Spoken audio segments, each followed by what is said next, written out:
una valutazione, una sintesi, una sua considerazione su questi 100 giorni, diciamo, di presenza all'Assemblea regionale siciliana?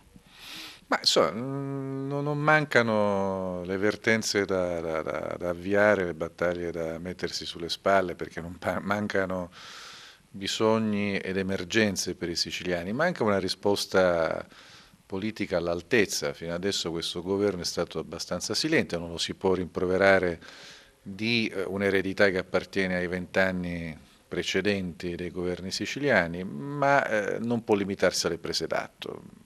Poco fa parlavo non a caso del tema dell'emergenza idrica. La Sicilia ha 41 invasi, metà dei quali sono affidati alla gestione di una società privata. La Regione siciliana non ha mai monitorato questa convenzione, non ha mai preteso che venissero fatti lavori di manutenzione sugli invasi e sulle condutture, non ha mai scelto di prevenire ciò che poi l'emergenza ci impone come soluzione di disperazione, e quindi continuiamo, come sta accadendo in questi giorni, a buttare in mare, a sversare in mare milioni e milioni di tonnellate di metri cubi d'acqua.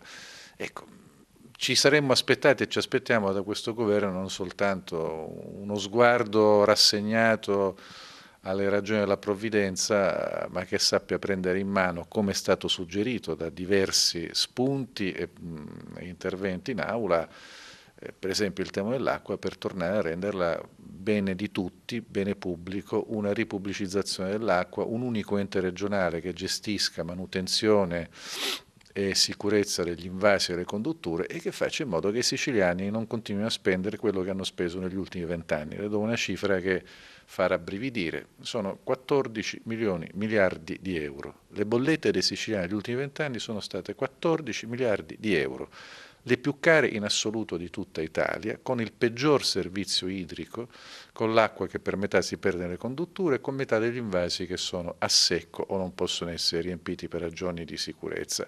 E ne parliamo in una provincia come questa, dove si sente sulla carne davvero delle famiglie, dei siciliani, giorno per giorno, cosa vuol dire questa emergenza idrica. Ecco, penso che su questo qualche risposta in più delle semplici prese d'atto dal governo Musumeci noi abbiamo il dovere di pretenderla.